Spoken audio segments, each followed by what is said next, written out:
Terima kasih teman-teman semuanya. Kita bertemu kembali pada materi penjadwalan proses bersama saya pengampu Lutfi Syafirullah. Nah, pada kesempatan kali ini kita akan masuk pada penjadwalan proses yang terakhir, yaitu penjadwalan round robin yang bersifat preemptive. Ya.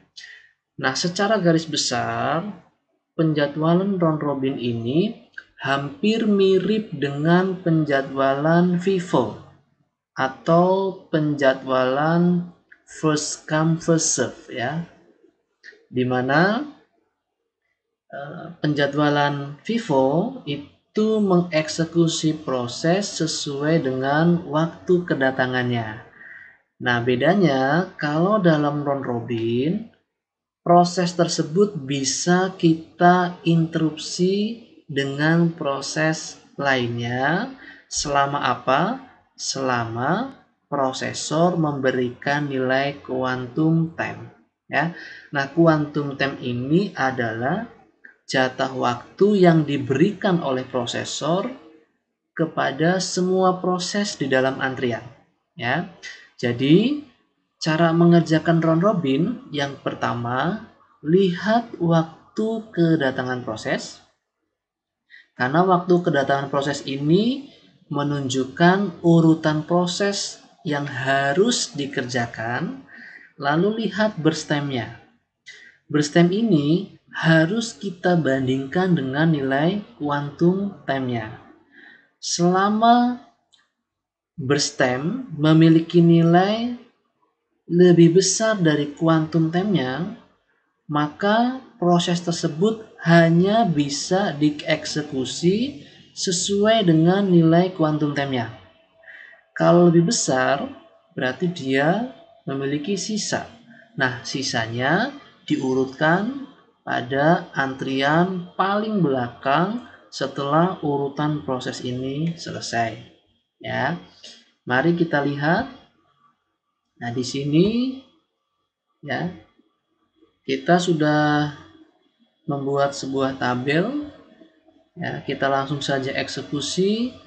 Pada saat T sama dengan 0, datanglah proses A. Ya. Karena ini proses yang pertama, maka proses A ini kita eksekusi sesuai maksimal nilai quantum time-nya, yaitu 3. Ya. Kita eksekusi proses A. Nah, ternyata burst time A sama dengan quantum time-nya. Jadi proses A ini langsung selesai. Kita masukkan dalam tabel perhitungan, dimulai pada saat T sama dengan 0, selesai di T sama dengan 3, sehingga turnaround time-nya adalah selesainya proses A dikurangi waktu pertama A masuk dalam antrian. 3 kurangi 0, dan waiting time-nya karena proses A ini adalah proses yang pertama, datang lalu langsung dieksekusi, maka waiting time-nya bernilai 0. Ya. Lalu kita analisa, pada saat T sama dengan 3, ternyata yang ada dalam antrian yaitu masuk proses B di T sama dengan 2. Setelah mengerjakan A, selanjutnya adalah mengerjakan proses B. Ya, sehingga di T sama dengan 3, kita mengeksekusi proses B.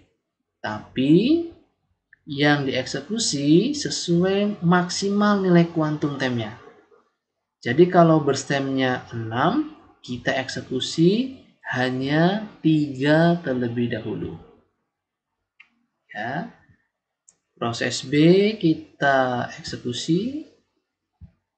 Lalu kita analisa pada saat T sama dengan 6, ternyata ada proses C masuk di T sama dengan 4. Oke. Sehingga di T sama dengan 6, prosesor melihat ada 3 buah antrian, yaitu antrian B, ini sisa berstem, kemudian ada antrian C, dan juga ada antrian D.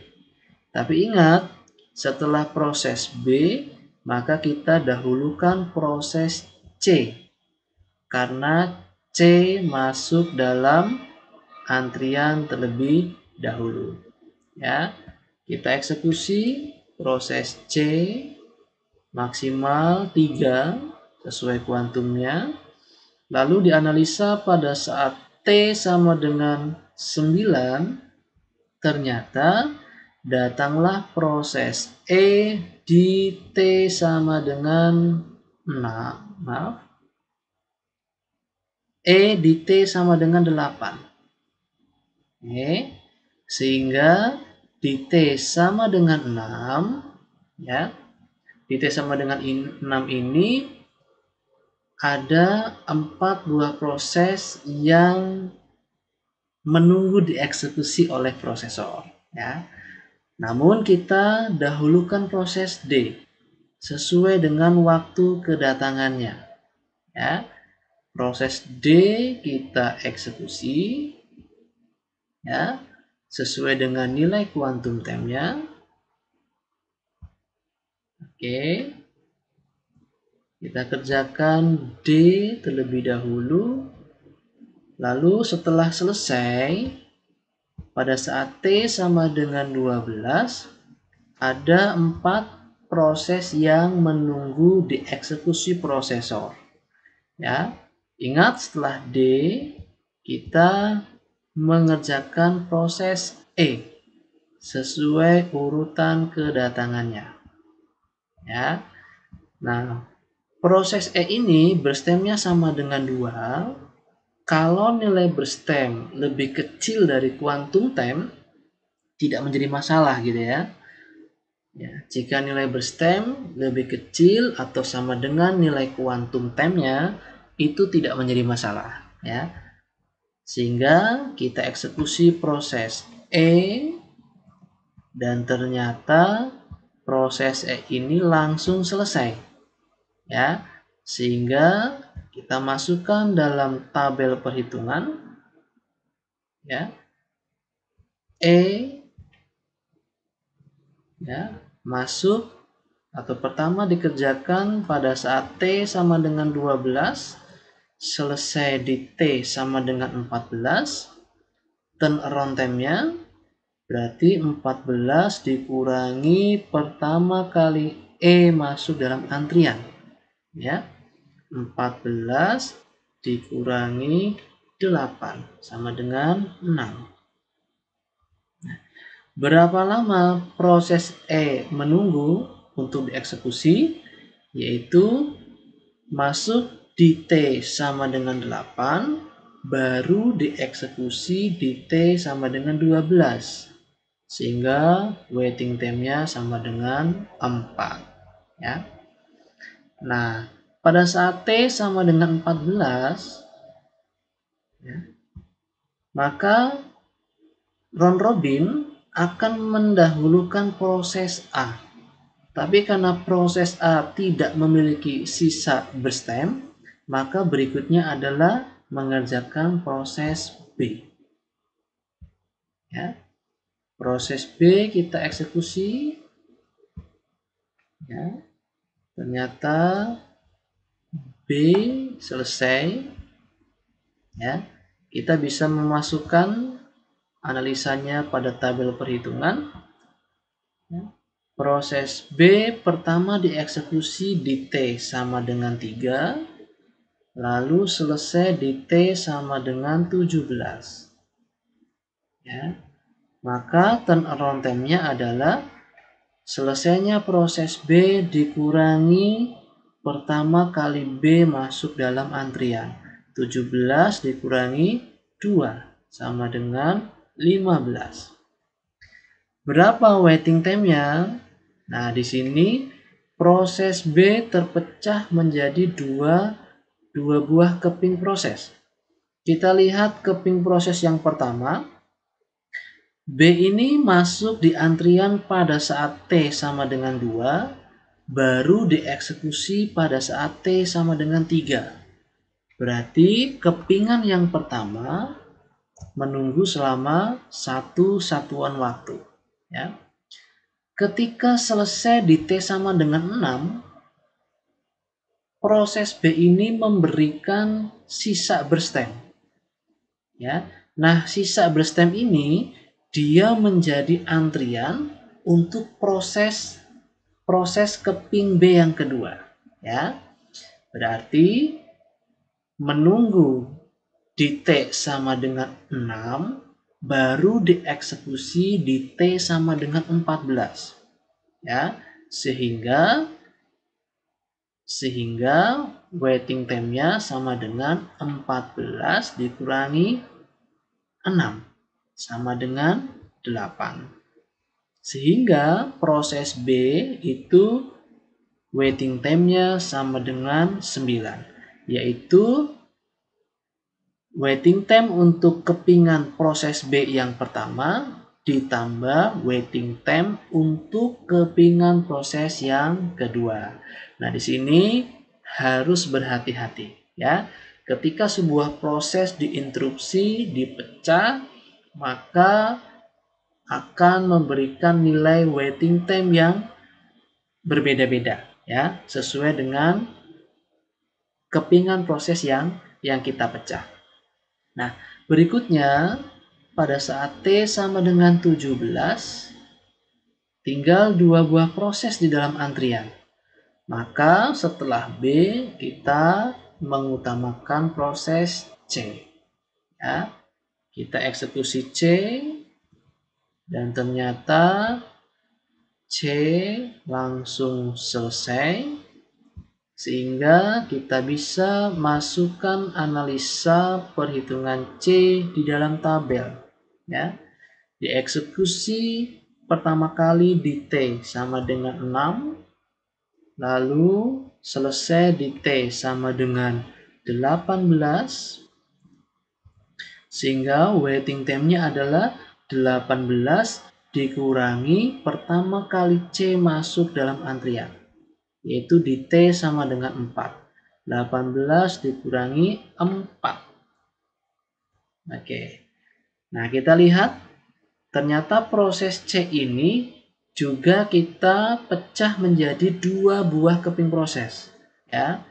Kita lihat keping proses yang pertama masuk di T sama dengan 4 baru dieksekusi di T sama dengan 6. Berarti kepingan proses C yang pertama menunggu selama 2 satuan waktu.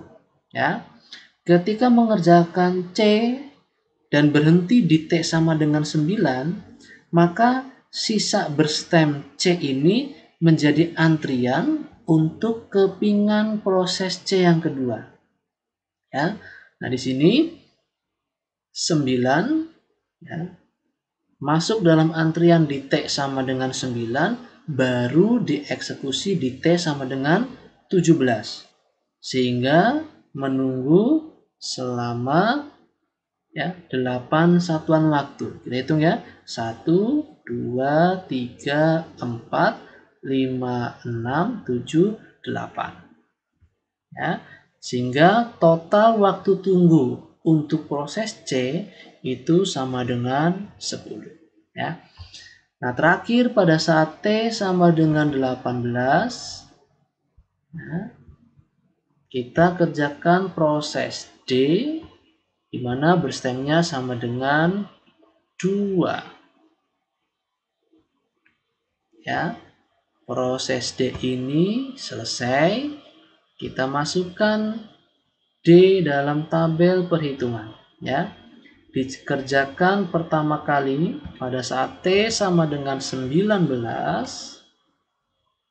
kemudian selesai di T sama dengan 20, sehingga turnaround time-nya adalah 20 dikurangi pertama kali D masuk dalam antrian. Kita cari proses D. Ya, 20 dikurangi 6 sama dengan 14.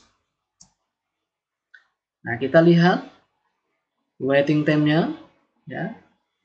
D masuk dalam antrian di T sama dengan 6, baru dieksekusi di T sama dengan 9. Sehingga kepingan proses pertama menunggu selama 3 satuan waktu. Ya. Ketika kepingan proses D yang pertama selesai di T sama dengan 12, maka sisa berstemnya menjadi antrian untuk kepingan proses D yang kedua. Ya. Masuk antrian di T sama dengan 12, baru dieksekusi di T sama dengan 18. Sehingga harus menunggu selama 6 satuan waktu. Sehingga proses D harus menunggu selama total 9 satuan waktu. Nah, di sini kita bisa melihat ya bahwa dengan algoritma round robin diketahui rata-rata turnaround time-nya ini selama 10,4 milidetik satuan waktu, dengan tiap proses harus menunggu selama 6,4 milidetik untuk dieksekusi oleh prosesor, ya. Dan kita lihat di sini prioritas prosesnya adalah kita mengerjakan proses A, kemudian proses B, kemudian C, D, E, kemudian setelah proses E kembali ke proses B, lalu kerjakan C, dan terakhir mengerjakan proses D. Ya, mudah-mudahan contoh algoritma round robin yang pertama ini bisa dipahami. Terima kasih. Kita akan bertemu kembali pada contoh-contoh selanjutnya. Assalamualaikum warahmatullahi wabarakatuh.